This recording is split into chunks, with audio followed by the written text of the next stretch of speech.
Bwana Yesu asifiwe. Kwa majina yangu naitwa Evangelist Mkwele Martin. Mchana huu wa leo imempendeza Mungu nishirikiane na wewe ujumbe huu kwa ufupi unaosema ya kwamba athari za kuishi nyumbani na wazazi katika umri wa kujitegemea. Kuna watu ambao wamefikia umri wa kujitegemea wenyewe, umri wa kuanzisha maisha yao wenyewe, lakini cha kushangaza mpaka sasa bado wako nyumbani kwa wazazi wao. Wanakula ugali wa baba na mama, wanatarajiwa wanunuliwe nguo na baba yao na mama yao, wanatarajiwa wapangiwe mipango na wazazi. Hii inashangaza sana.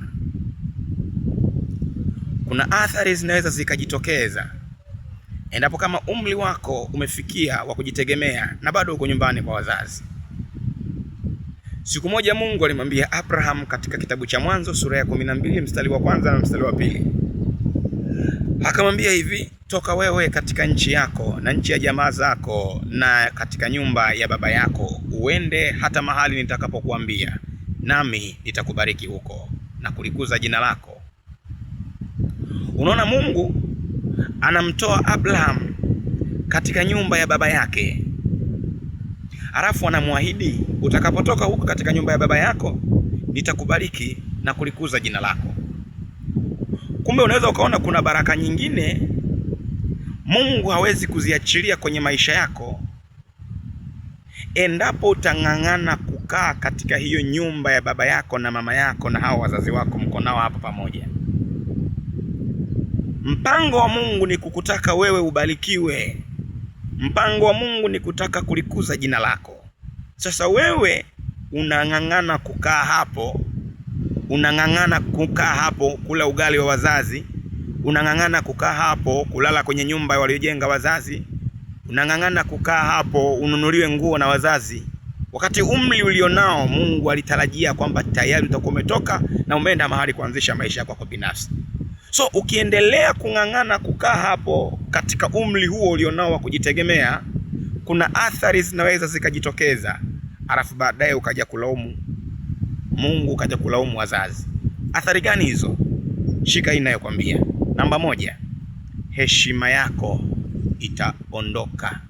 Uking'ang'ana kukaa pamoja na wazazi kwenye nyumba ya wazazi, unang'ang'ana kula chakula cha baba na mama hapo hapo wakulishe, wakati ndevu zimesha kuota, umri wako unatakiwa utoke hapo kajitegemee. Matokeo yake wale waliokuwa na kuheshimu kama kaka mkubwa, wale waliokuwa na kuheshimu kama kaka, hawatakuheshimu, watakudharau. Mwisho wa siku utaanza kulalamika kwamba mimi siheshimiki. Mwisho wa siku utaanza kulalamika mimi kwenye vikao vya familia hawasikilizi mawazo yangu.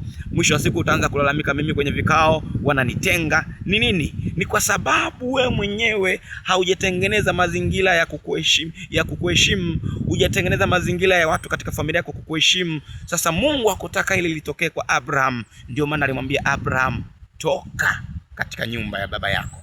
Athari namba 2, ukiendelea kukaa na wazazi kwenye nyumba ya wazazi, unakula chakula cha wazazi wakati umri ulionao ni umri wa kujitegemea. Athari namba 2, akili yako haitakuwa. Unajua akili ni kama mtu, anatakiwa ale, anatakiwa akue. Kwa hiyo akili nayo inatakiwa ile, inatakiwa ikue. So ukiendelea kukaa kwa wazazi, hautakuwa, akili yako haitakuwa. Kwa nini haitakuwa? Kwa sababu hautafikiri juu ya kujenga, hautafikiri juu ya kula, hautafikiri kuvaa, hautafikiri chochote, kwa sababu yuko baba, yuko mama wanaofikiri kwa niaba yako. So ili akili yako ikue, toka kaanzishe maisha yako bila kujali una kitanda, bila kujali hauna, unashuka ama hauna, una bakuli ama kijiko ama jiko huna. Nenda kaanzishe maisha yako huko unakokwenda. Utakapoanza kufikiri habari ya kulipa kodi, utakapoanza kufikiri habari ya kununua chombo, kununua siju kitanda, kununua godoro, hapo akili yako itakuwa. Namba 3, ukiendelea kukaa kwa wazazi katika umri wa kujitegemea, hautakuwa na maendeleo yoyote. Mungu kusudi lake lilikuwa ni kumbariki Abraham, lakini sio ambariki akiwa nyumbani kwa wazazi. Lengo la Mungu ni kumbariki Abraham akiwa nje ya wazazi, yani kwenye maisha yake. Anamwambia hivi, nitakubariki na kulikuza jina lako. Unahitaji baraka? Unahitaji Mungu alikuze jina lako?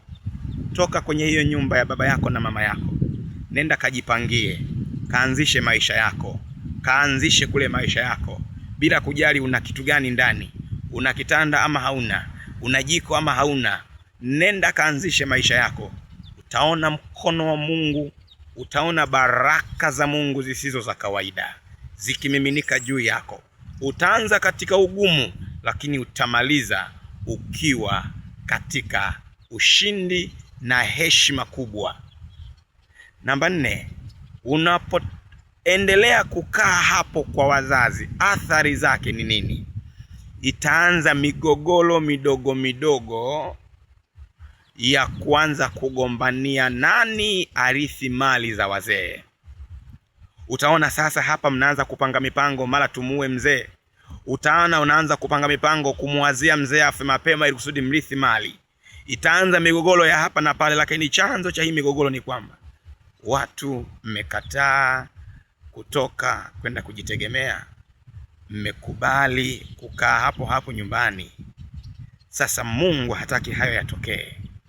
Anataka yabariki maisha yako na uwe mtu wa tofauti siku zijazo. Fanya maamuzi leo kabla uzee haujakujia. Ni mimi ndugu yako Mwinjilisti Martin Mkwele. Asante sana.